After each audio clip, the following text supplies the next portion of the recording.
My son and his wife asked me to come visit them in Los Angeles. But nobody was there. Suddenly, their neighbor rushed over yelling, "Get out before it's too late. They are awful people." I answered, "What happened?" That's when he exposed the horrifying truth to me. You know that gut-wrenching feeling when your entire world shatters in an instant? That's exactly what happened when my neighbor, a man I barely knew, suddenly appeared out of nowhere, his voice a desperate, urgent whisper. "Run while you can. Your son and his wife, they're monsters." I was still reeling from the shock, barely able to ask, "What did they do?" And the truth he revealed, it made my legs buckle, almost collapsing right there in the driveway. It changed everything. Just hours before, my biggest problem had been the Henderson contract, a $22 million deal with Ramos Logistics. 23 years I'd poured into building that company, and now the cancellation notice lay on my mahogany desk like fallen leaves, mocking me. My coffee had gone cold hours ago, a gross film forming on top. I kept pushing my reading glasses up my nose, staring at that effective immediately notice, praying the numbers would magically change. 22 million in annual revenue, just gone. I leaned back in my worn leather chair, every one of my 67 years weighing heavily on my shoulders. The harsh desert sun blazed through the office blinds, cutting sharp lines across the financial reports. My jaw clenched as I calculated the damage. 3 employees, maybe 4, would have to go. Then, the phone shrilled, cutting through the silence like a knife. I almost let it go to voicemail. I certainly didn't need more bad news. But the caller ID, it made me freeze. Milton. My son. 3 years. 3 agonizing years since our last conversation, since he'd stormed out of this very office, shouting about my lack of faith in his dreams. My finger hovered over the answer button, my heart doing a strange little dance. "Hello, Dad." His voice was softer than I remembered, uncertain. "I know we haven't talked in forever, and I know that's mostly my fault, but I just waited." The Henderson contract suddenly felt tiny, insignificant. "Flossie and we want to invite you over. We've missed you." Martha's photo smiled at me from the corner of my desk. She always said I was too stubborn, too hard on the boy. "When were you thinking?" I asked, trying to keep my voice steady. "Maybe this Friday. We'll make a great dinner. I've been wanting to show you the house, and Flossie's become quite the cook." He paused then. "I owe you an apology, Dad, for how things ended between us." The fight came rushing back. Milton, 35, asking for $50,000 to invest in some app that would revolutionize transportation. The look on his face when I'd said no, when I told him to get a real job instead of chasing fantasies. "You never believed in me," he'd shouted. "I believe in hard work, not get-rich-quick schemes." The door had slammed so hard it rattled the windows, and Martha's last photo had fallen off the wall that day. "I've missed you too, son." The words came out rougher than I intended. "I'll drive up Friday morning." "Really? That's wonderful. We live in Beverly Hills now. I'll text you the address." Beverly Hills. The boy had done well for himself. Maybe I'd been wrong about him after all. Maybe Martha's gentle voice had been right, as usual. After hanging up, I sat in the silence for a long moment. The Henderson contract still lay before me, but it felt smaller somehow, less devastating. Family trumped business, every time. I walked to my bedroom and pulled out my good luggage, the set Martha and I used for our anniversary trips. From my jewelry box, I selected the Rolex I had been saving for a special occasion. Milton had always admired it. For Flossie, I chose the diamond earrings Martha wore to our wedding. She'd want them to stay in the family. The drive would take about 6 hours if I left early. I folded clothes carefully into the overnight bag, my hands steadier than they'd been all week. Business problems could wait. My son was reaching out, and this time I wouldn't let pride get in the way. I carried my bags to the Cadillac, the '65 DeVille that had served me faithfully for decades. The leather seats were worn but comfortable, like an old friend. As I loaded the trunk, the Arizona sun painted the sky in brilliant oranges and reds. Tomorrow I'd see Milton again. Tomorrow, we'd start rebuilding what we'd lost. I placed the last bag in the trunk and looked toward the horizon, where California waited beyond the desert. Friday morning arrived with desert clarity. I backed the Cadillac out of my driveway at 9 sharp, the engine purring with satisfaction. Phoenix spread behind me in the rearview mirror, a sprawling testament to dreams built in harsh places. The interstates stretched ahead like a promise. Route 10 West had been my companion on dozens of business trips over the years, but today felt different. Today, I carried hope instead of obligation.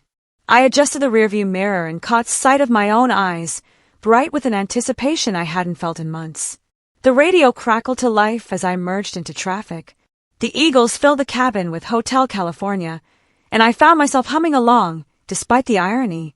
The air conditioning battled the climbing heat as Phoenix gave way to open desert. By 11, I was deep in Arizona's heart, where civilization thinned to gas stations and truck stops. The landscape stretched endlessly in shades of beige and brown, punctuated by the occasional Joshua tree reaching toward an impossibly blue sky. This stretch always made me think of Martha. She'd loved these drives, claimed the emptiness helped her think clearly.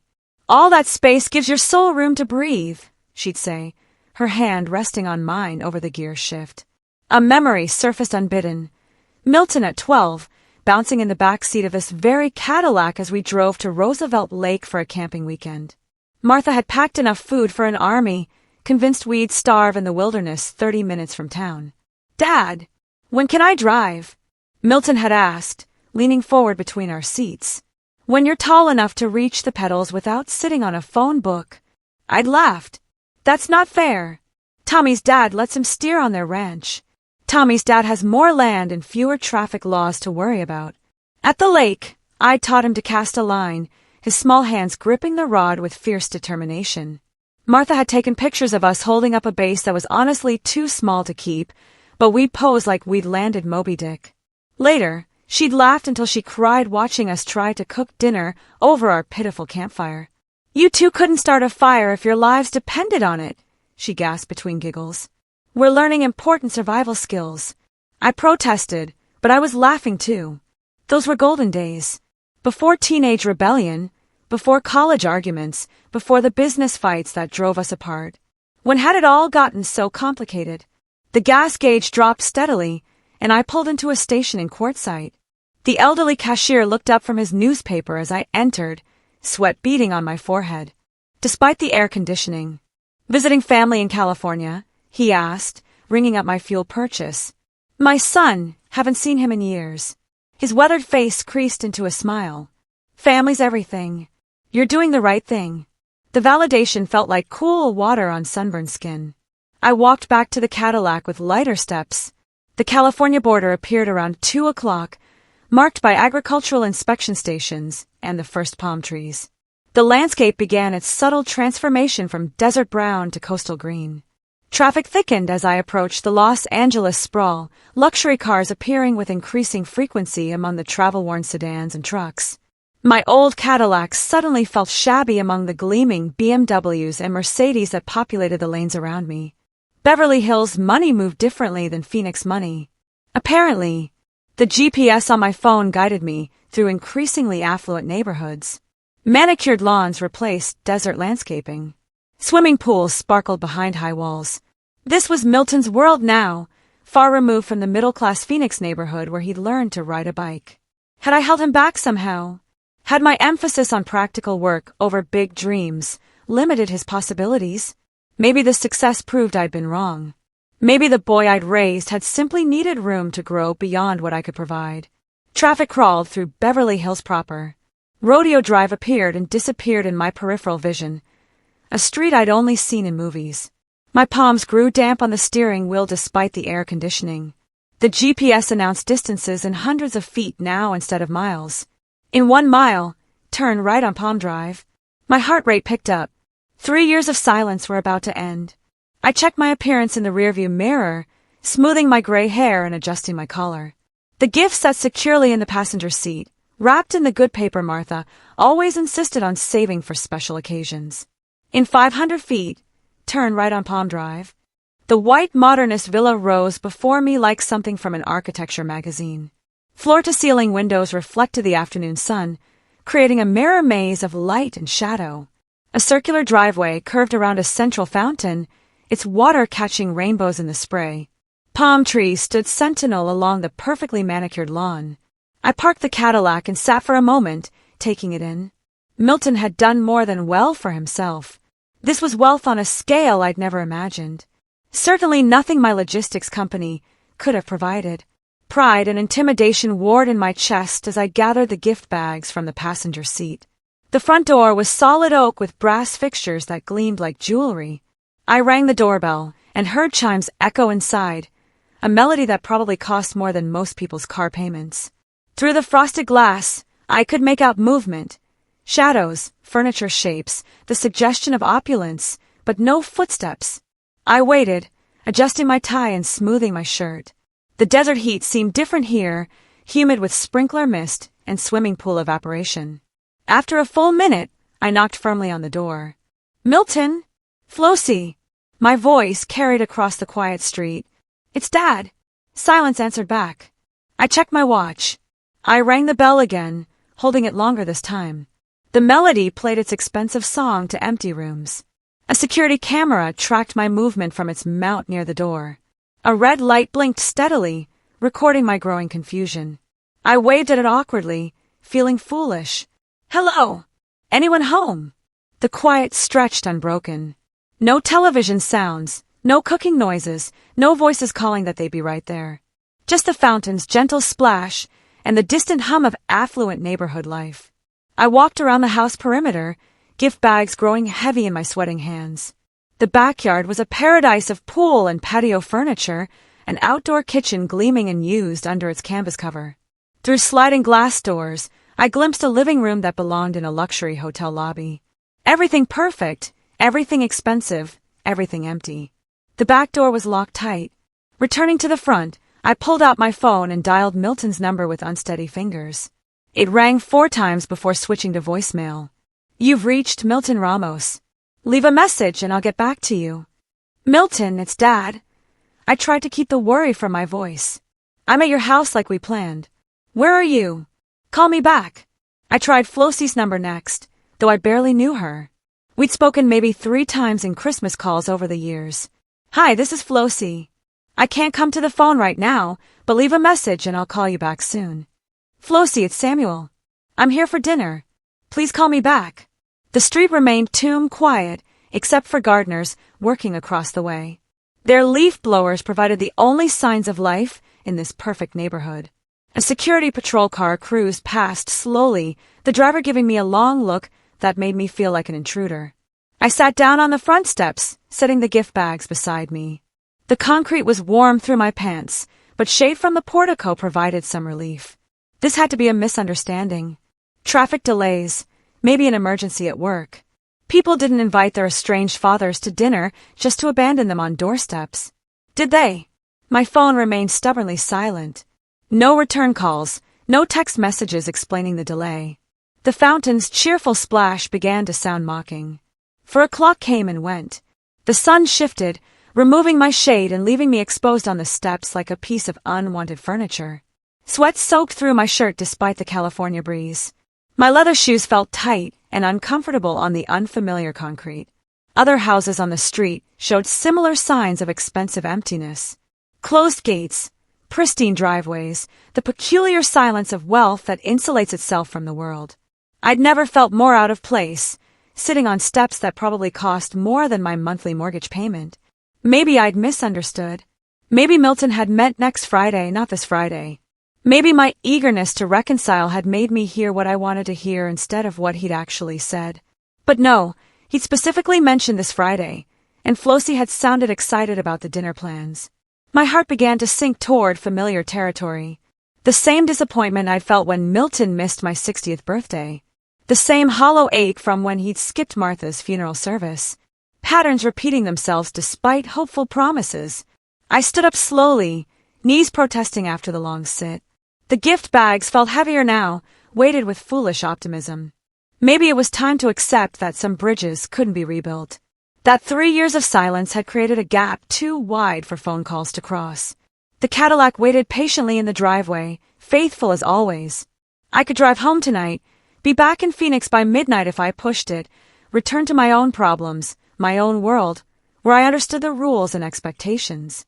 I was reaching for my car keys when I heard footsteps rushing toward me. "Wait! Don't go in there!" The voice came from behind a perfectly manicured hedge. I spun around, nearly dropping the gift bags, as a thin man emerged carrying an electric hedge trimmer. His gray hair was disheveled, thick glasses sliding down his sweat-slicked nose. "Excuse me." I steadied myself against the Cadillac's hot metal. "I think you're confused." He glanced nervously toward Milton's house, then back at me. "Sir, you need to leave now. Those people are dangerous." The man looked to be in his early 50s, wearing a grass-stained polo shirt and dirty gardening gloves. His nervous energy made my skin crawl, but not as much as his words. "This is my son's house," I said firmly. "I think you've made a mistake." His face went pale. "Your son?" "Oh no. You're the father they mentioned." Ice ran down my spine despite the California heat. "What are you talking about? Who mentioned me?" He set down the hedge trimmer and stepped closer, lowering his voice to an urgent whisper.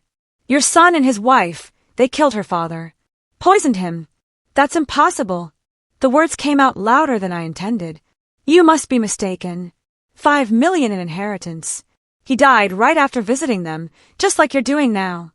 My legs felt unsteady. "This is ridiculous. My son would never. He was healthy as a horse when he came here for dinner. A week later, he's dead." The man's hand shook as he spoke. "I'm Larry, by the way. I live right there." He pointed to the house next door. "I've been watching this place since it happened. People die of natural causes all the time." I protested, but my voice sounded weak, even to my own ears. "Natural causes don't make you vomit in someone's driveway." Larry's eyes darted toward the security cameras mounted on Milton's house. "The neighbors saw him leave here, pale as death, throwing up before he even reached his car. The gift bag slipped from my sweating palms, landing on the hot concrete with a soft thud. The expensive wrapping paper crinkled, looking suddenly foolish in the harsh afternoon light. "You're telling me my son is a murderer?" The words felt foreign in my mouth. "I'm telling you to leave before you become the next victim." Larry backed toward his hedge, clearly terrified of being overheard. "That woman, Flossie, there's something cold about her. And your boy, he's changed since he married her." My heart hammered against my ribs. 3 years of estrangement suddenly took on a darker meaning. What if Milton had changed? What if the money troubles I'd refused to help with had driven him to something unthinkable? "How do you know about the inheritance?" I heard myself ask. "Small neighborhood, people talk. Her father was loaded, lived alone in Pasadena, a healthy 70-year-old who played golf twice a week." Larry's voice dropped even lower. "One dinner with his new son-in-law and daughter, boom, dead within days." The business part of my brain, the part that had built a successful company through careful risk assessment, started cataloging details. Wealthy, older parent, recent marriage, sudden death after family visit. The pattern made terrible sense, but this was Milton, my son. The boy I taught to fish, who'd cried when his goldfish died, who'd once brought home a stray dog because he looked lonely. "I have to warn you because I couldn't live with myself if I didn't," Larry continued. "But I've said all I can say. That's all I can do." He grabbed his hedge trimmer and started backing toward his own property, casting fearful glances at the cameras tracking our conversation. "Wait!" I called after him. "What about the police? What about them? Rich people die. Happens all the time. No investigation when there's no evidence." He paused at his gate. "Just don't eat or drink anything they offer you. And don't stay the night." I watched Larry disappear behind his hedge, leaving me with questions that made my stomach turn. The driveway felt like a furnace under my feet. I paced back and forth beside the Cadillac, my mind racing faster than my heart. Larry had to be wrong, delusional, maybe senile, or harboring some grudge against Milton and Flossie. My son wasn't capable of murder. The boy who'd cried over roadkill couldn't poison another human being for money, could he? I picked up the fallen gift bags, their cheerful wrapping now mockingly bright. The Rolex inside had been meant as a peace offering, a symbol of renewed trust between father and son. Now it felt like evidence of my own naivete. 3 years. 3 years of silence after our fight about money. What had happened to Milton in that time? Who had he become? The memory of our last argument crashed over me with new significance. His desperation when asking for $50,000. "I need this investment, Dad. My future depends on it." The wild look in his eyes when I'd refused. You'll regret not believing in me. At the time, I dismissed it as the tantrum of a spoiled adult who'd never learned the value of hard work.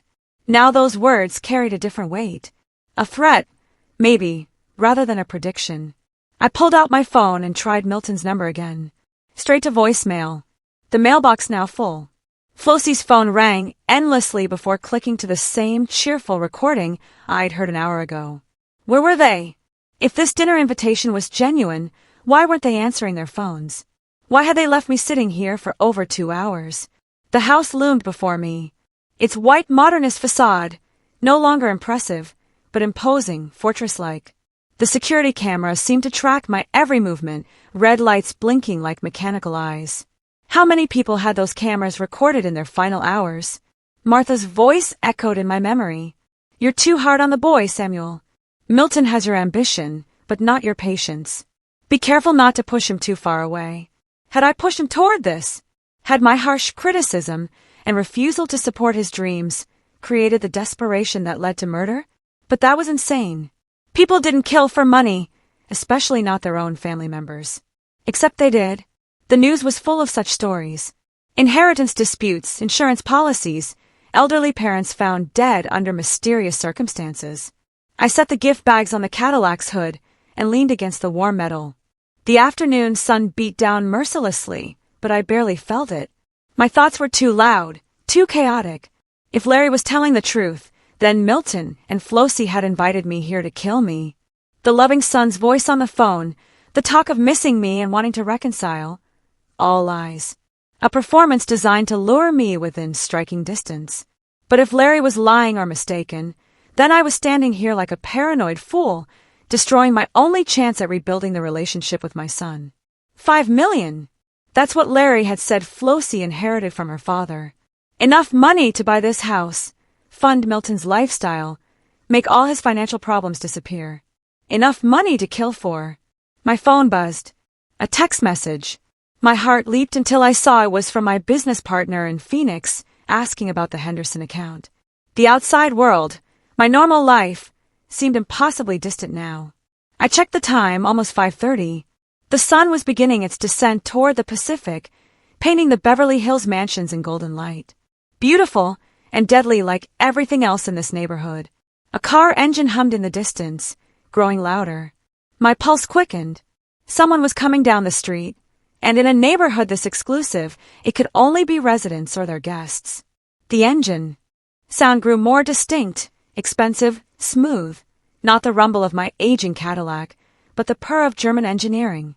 I had maybe 30 seconds to decide, get in my car and drive away, proving I didn't trust my own son, or stay and smile and hug Milton when he arrived, possibly signing my own death warrant in the process. A silver BMW turned into the driveway, and I had to decide whether to smile and hug my son or run for my life. The BMW's engine whispered to a stop behind my dusty Cadillac. Tinted windows concealed the occupants for a moment that stretched like eternity. I forced my face into what I hoped resembled a relieved smile, though my heart hammered against my ribs. The driver's door opened first. Milton emerged in clothes I'd never seen him afford. Tailored slacks, silk shirt, leather shoes that probably cost more than my monthly car payment. He looked prosperous, healthy, nothing like the struggling man who'd called me 3 years ago begging for money. Dad! His voice carried genuine warmth as he strode toward me with open arms. I'm so sorry we kept you waiting. Traffic was murder getting back from downtown. Murder! The word hit me like a slap. Poor choice of words, or calculated cruelty. We had some legal business to wrap up, he continued, pulling me into an embrace that felt simultaneously familiar and foreign. Boring stuff, but you know how these lawyers are. Legal business. Wills, maybe estate planning. I returned his hug while my mind catalogued every detail for future analysis. The passenger door opened and Flossie stepped out like a model posing for a magazine. Perfectly styled blonde hair, designer dress that hugged her figure, handbag that cost more than some people's monthly rent. She moved with the practiced grace of someone accustomed to being watched and admired. Samuel, she approached with arms extended, her smile bright enough to power the neighborhood. You're even more handsome than your photos. Milton showed me so many pictures from when he was growing up. She touched my arm as she spoke, a gesture that would have seemed friendly an hour ago. Now it made my skin crawl. I studied her face for signs of guilt, for cracks in the performance, but found only enthusiasm and warmth. "I hope you brought an appetite," she continued. "I've been cooking all afternoon. Your favorites. Milton told me all about your love for pot roast and Martha's dinner rolls." How did she know about Martha's dinner rolls? Milton must have shared more family memories than I had realized. The intimacy of that knowledge felt like a violation. "The drive wasn't too rough, was it?" Milton asked, glancing at my travel-worn appearance with what seemed like genuine concern. 6 hours is a long haul, especially in this heat. "Not too bad," I managed, my voice sounding strange to my own ears. "The Cadillac handles it well." "She's a classic," Milton said, running his hand along the car's faded paint with apparent appreciation. "Remember when you taught me to drive in this old girl? I was so scared I'd scratch her." The memory was real, warm, innocent. It belonged to a different life, before suspicions and accusations, and the terrible possibility that my son had become a stranger capable of murder. I picked up the gift bags from the car hood, my hands trembling slightly. "I brought you both something, just small tokens." "Dad, you didn't have to do that." Milton's eyes lit up with what looked like genuine pleasure. "You being here is gift enough."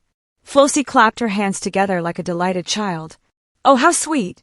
But first, let's get you inside where it's cool. You look overheated, and I've got iced tea waiting." Iced tea. My throat was parched from the heat and stress, but Larry's warning echoed in my mind. "Don't eat or drink anything they offer you." They flanked me as we walked toward the front door, Milton carrying one of my bags despite my protests, Flossie chattering about the neighborhood and their renovations. The perfect host and hostess welcoming the beloved family member. The front door opened with an electronic beep. "Keypad entry." I noticed the expensive security system, the kind that could keep people out or keep them in.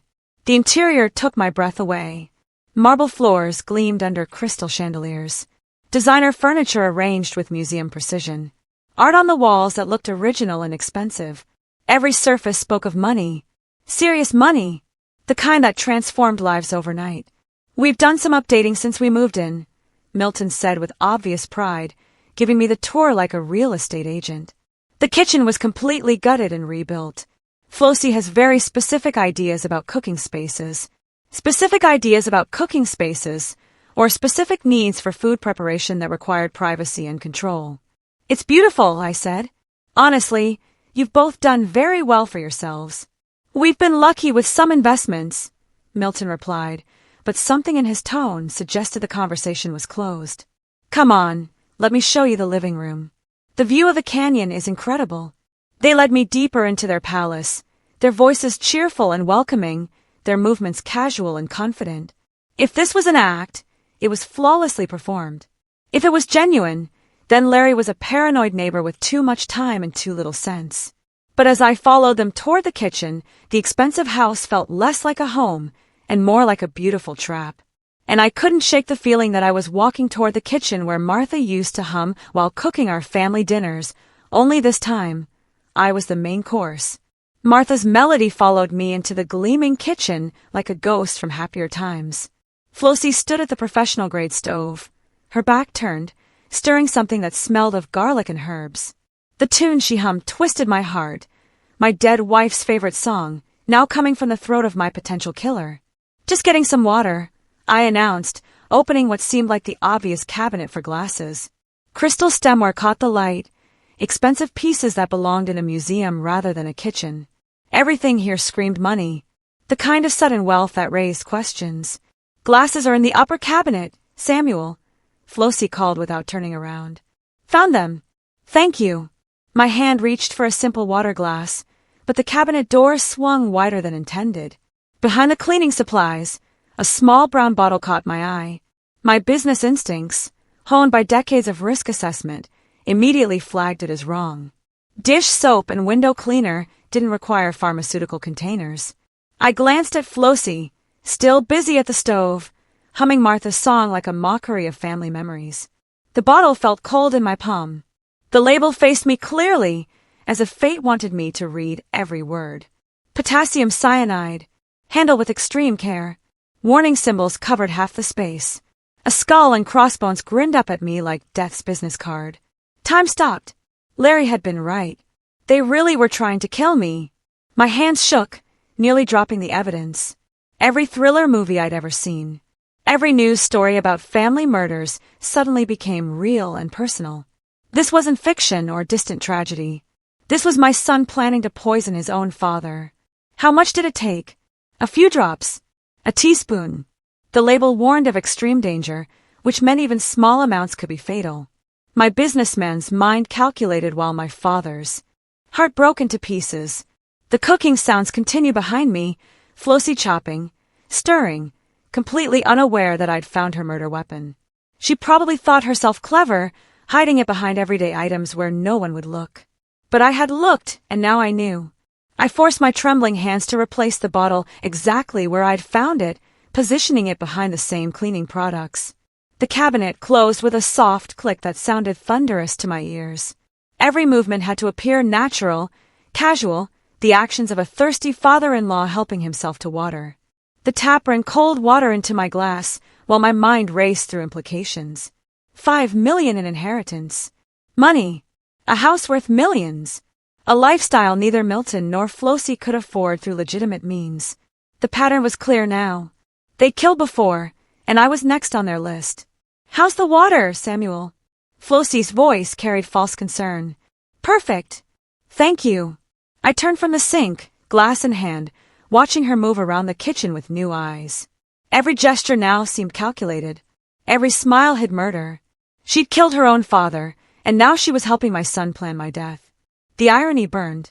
She was humming Martha's favorite song while preparing to send me to join my wife in the grave.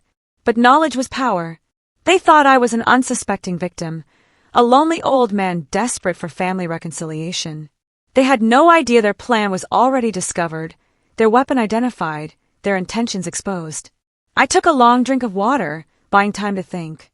How many people had stood in this same kitchen trusting these same smiles, only to die within hours? How many family dinners had become execution chambers? The humming continued, that beloved melody turned sinister by its new singer. I turned from the sink with my water glass, knowing that everything Flossie was preparing, including our family dinner, was now potentially deadly. The living room felt different now, like a theater stage where everyone performed roles except me.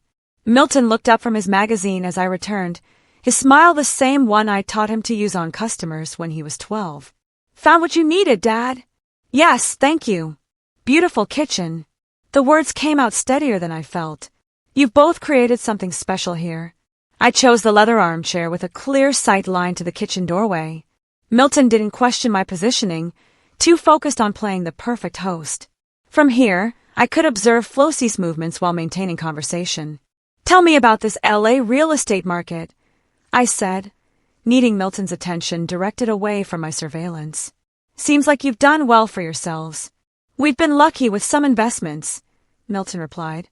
The same vague explanation from earlier. The key is knowing when to take risks. Through the doorway, Flossie moved between counter and stove with practiced efficiency. Multiple wine bottles set opened on the marble island. Expensive reds that would have impressed me an hour ago. Now they looked like props in an elaborate murder scene. "Samuel, do you prefer red or white?" she called from the kitchen. "Whatever you recommend," I replied, watching her select a bottle of Cabernet that probably cost more than most people spent on groceries. Milton launched into a discussion of California wine regions, while I maintained appropriate responses. But my attention stayed locked on the kitchen, where Flossie poured 3 glasses of deep red wine. She set 2 glasses aside near the window. The third remained by the stove. My heart hammered against my ribs as she glanced toward the living room, checking our positions. Milton was deep in his wine expertise monologue, gesturing with his hands, completely unaware his wife was preparing to commit murder. Flossie reached into the lower cabinet, the same one where I'd found the poison bottle. Time dilated as she retrieved the small brown container. Her movements were quick but careful, practiced. This wasn't her first time. She'd done this before, probably in this same kitchen, maybe to her own father. Clear liquid dripped into the wine glass closest to the stove. 1 drop, 2, 3. A gentle swirl mixed the poison with the Cabernet, creating what looked like an innocent glass of expensive wine. The bottle disappeared back into its hiding place among the cleaning supplies. The Napa Valley producers really understand terroir, Milton was saying, his voice seeming to come from underwater. That's what separates good wine from great wine. Great wine mixed with deadly poison, I thought, watching Flossie arrange the glasses on an elegant serving tray. The poisoned glass held its position. I memorized exactly which one she doctored. She was humming again. Martha's song, the same melody my wife used to sing while cooking Sunday dinners for our small family. Now it accompanied preparation for my execution. Gentlemen, dinner is served. Flossie's voice carried theatrical warmth as she emerged from the kitchen, carrying the tray of wine. Milton jumped up with enthusiasm. Finally! I'm starving. I rose more slowly, cataloging the positions of everything that mattered. The poisoned glass sat on the right side of the tray, closest to where Flossie's hand gripped the handles. She knew exactly which one would be mine. This has been too long in coming, Milton said, his arm around my shoulders as we walked toward the dining room. Family should stick together. Family. The word tasted bitter now. My son was leading me to dinner like a lamb to slaughter, his voice full of warmth while his wife carried liquid death in crystal stemware. The dining room table gleamed under chandelier light, set with china that belonged in palaces. 3 place settings waited for us, perfect in their symmetry, beautiful and deadly like everything else in this house. As we approached the dining table set with fine china that reflected the chandelier light, Flossie placed the tray of wine glasses at the center, including the one meant to be my last drink. Candles flickered across polished mahogany as Flossie directed our seating like a conductor orchestrating the symphony of death. The dining room belonged in architectural magazines. Crystal chandelier casting rainbows through wine glasses, each piece of china worth more than my employees' weekly salaries. Samuel, you sit here at the head. She gestured toward the chair furthest from any exit. Place of honor for our special guest. Milton took his position to my right, Flossie to my left. They flanked me perfectly, cutting off escape routes while maintaining the illusion of family intimacy. The choreography felt rehearsed. Let's toast to family reunions, Milton said, lifting his wine glass with theatrical enthusiasm. Flossie raised hers in perfect synchronization. To healing old wounds and new beginnings. My glass sat within easy reach, the candlelight making the poisoned Cabernet look like liquid rubies, beautiful and lethal. I could smell the wine's rich aroma from where I sat. No trace of the poison that would kill me within minutes of consumption. I appreciate the gesture, I began, my voice steadier than my pulse. But I've stopped drinking alcohol. Milton's expression shifted, surprise replacing expectation. Since when? You used to enjoy wine with dinner. Doctor's orders. Blood pressure medication doesn't mix well with alcohol. The lie came easily. Believable for a man my age dealing with stress and health concerns. Flossie's smile faltered for just a microsecond, but I caught it. The tiny crack in her performance revealed frustration beneath the hostess facade. Of course, health comes first. Milton recovered quickly, but his glance toward Flossie carried meaning. They'd rehearsed this scenario, prepared for obstacles. Flossie makes incredible fresh juice, he continued, his voice carrying forced enthusiasm. Apple cranberry blend. You'll love it.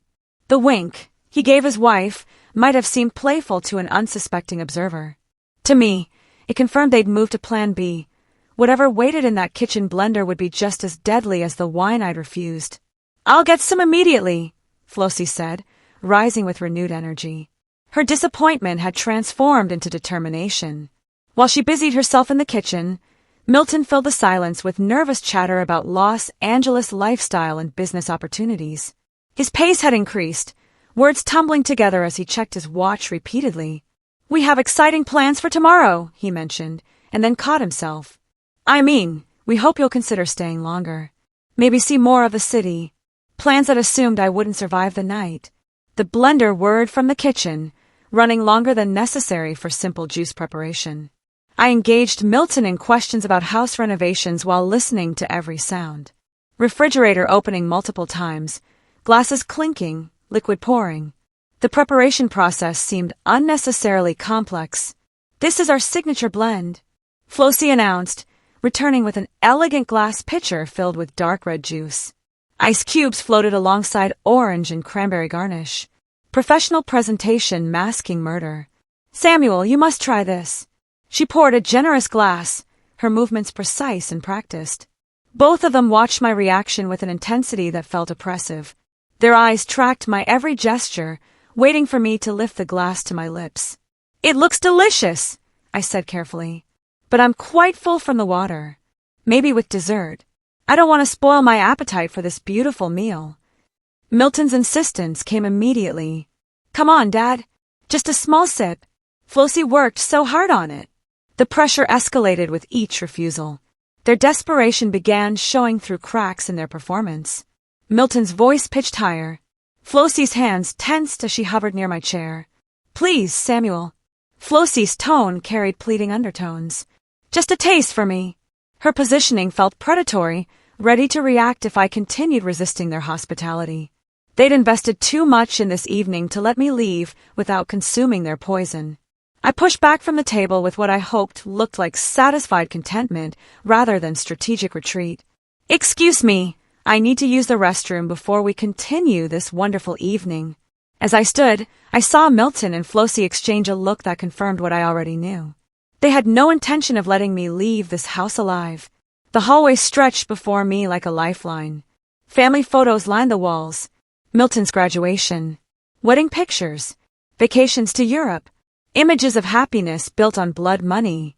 Now each step toward the bathroom felt measured, calculated. Too fast would signal panic. Too slow might test their patience. "Just need to freshen up before dessert." I called back, my voice carrying the right note of elderly politeness. The bathroom door closed behind me with a soft click. I turned the lock, the sound unnaturally loud in the small space. For the first time in hours, I was alone with my knowledge and my terror. My phone emerged from my pocket with trembling hands. Full signal strength. Thank goodness. I dialed 911 with the volume turned to its lowest setting, pressing the device close to my ear. 911, what's your emergency? "My name is Samuel Ramos," I whispered.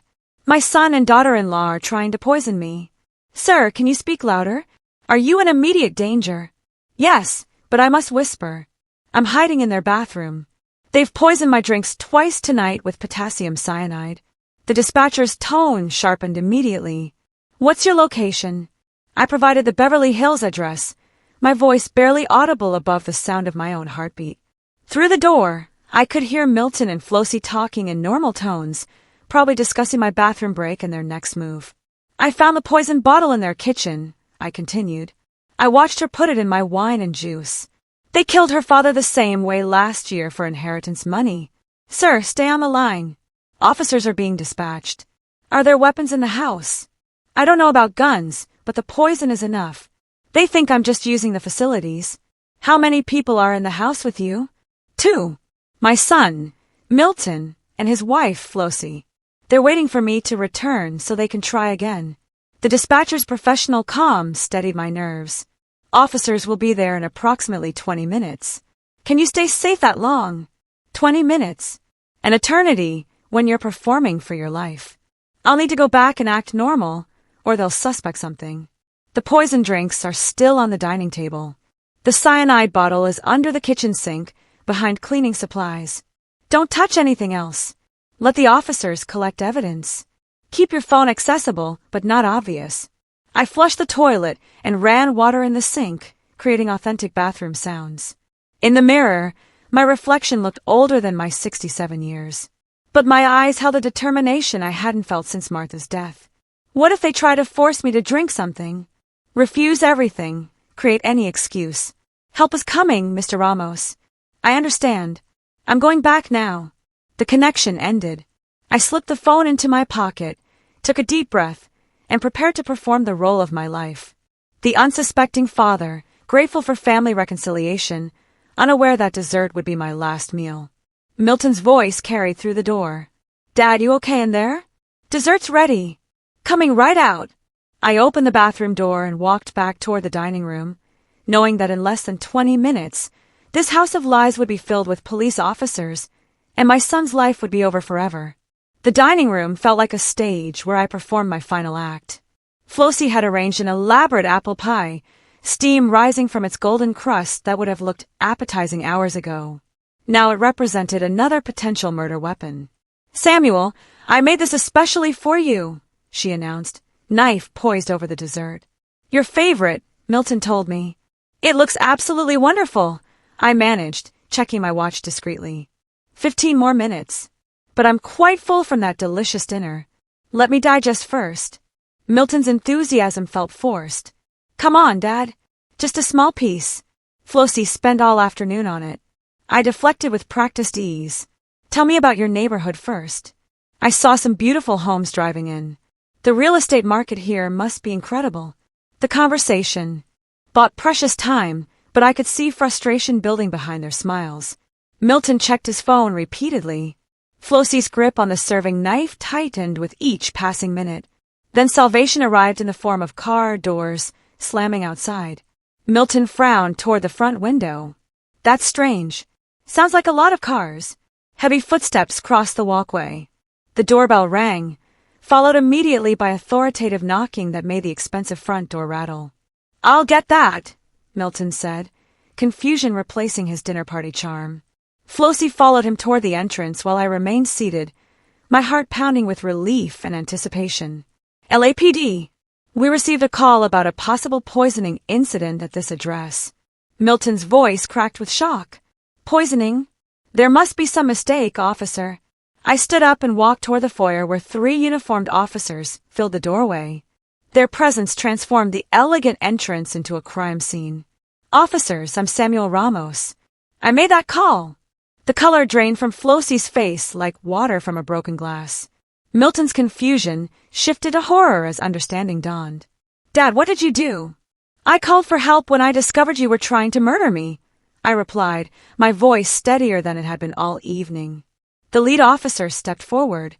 "Mr. Ramos, where are the items you mentioned?" I gestured toward the dining room. "The poisoned wine and juice glasses are on the table. The potassium cyanide bottle is in the kitchen under the sink, behind cleaning supplies." Milton's desperate denials filled the air. "This is insane. We would never hurt my father. He's confused, possibly having some kind of episode." But Flossie remained silent, her calculating mind already working on damage control. Her silence spoke louder than Milton's protests. 2 officers moved toward the dining room while a third headed for the kitchen. Within minutes, they were photographing evidence and carefully bagging the poisoned beverages I'd refused to consume.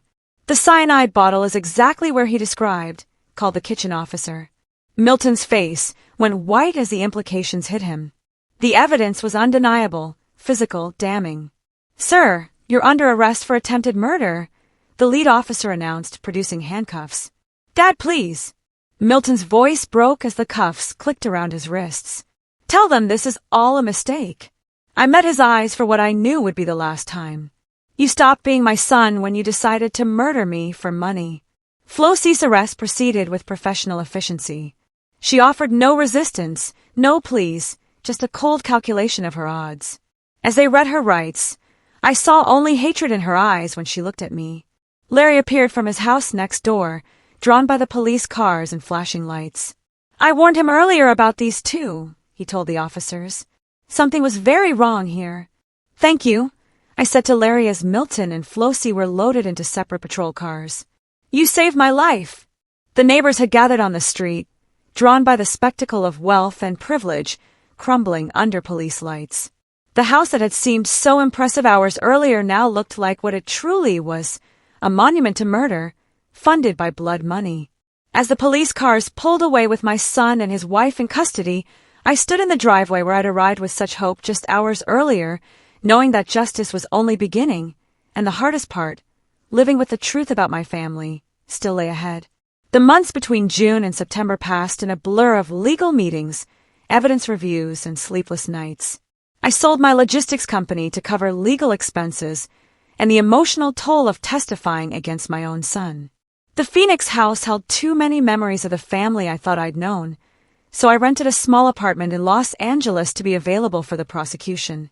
Media attention followed everywhere. Phoenix businessman survives son's murder plot. Larry remained my anchor to sanity, visiting regularly, and reminding me that survival sometimes requires impossible choices. September 15th arrived with California sunshine streaming through the Superior Court windows. The courtrooms with paneling and formal atmosphere couldn't diminish the surreal nature of watching my son and daughter-in-law's plot unfold with methodical precision. The poison bottle exhibited to the jury with its clear warning labels. Laboratory analysis confirming cyanide in both wine and juice glasses. Financial records showing Flossie's convenient inheritance and subsequent spending spree. Larry testified about his warnings and suspicions.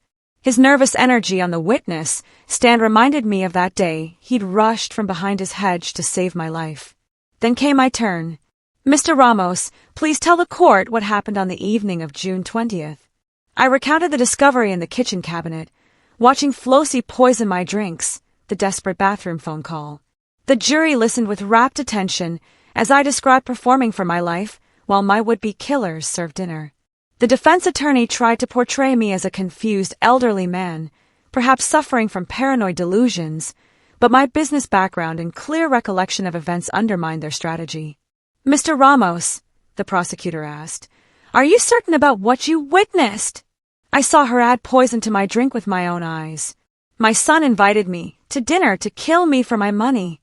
The words hung in the courtroom air like an indictment of everything family should represent. Expert testimony followed on cyanide's lethality and proper storage protocols. Financial forensics revealed the inheritance money timeline. Most damning, investigators had reopened the case of Flossie's father's death, finding suspicious similarities.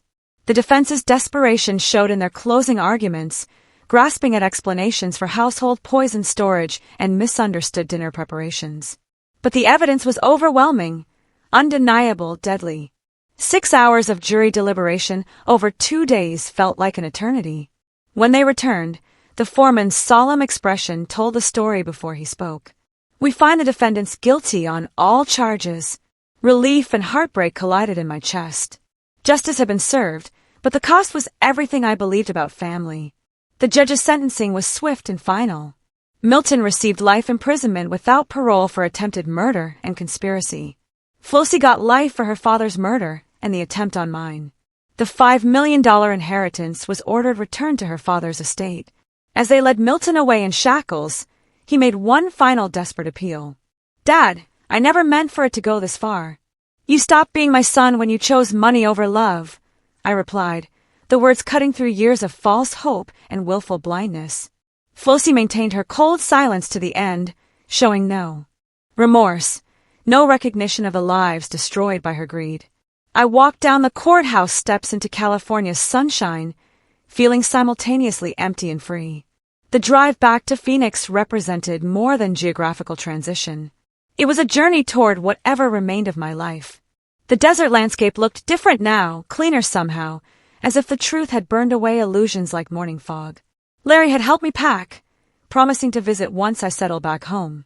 I used part of the recovered inheritance money to establish a scholarship fund for students studying business ethics. Martha would have approved of turning blood money into something constructive. Sitting in my Phoenix living room months later, surrounded by photos that now told a different story, I understood that survival isn't just about avoiding death. It's about rebuilding life after trust dies. Justice was served, but the cost was everything I thought I knew about family. I learned that sometimes the greatest betrayal comes from those we love most, and the greatest strength comes from surviving it. What would you have done in my place? Have you ever had to face such an unthinkable betrayal, where the people closest to you turned out to be complete strangers? Tell me what you think. I really want to know your thoughts in the comments below.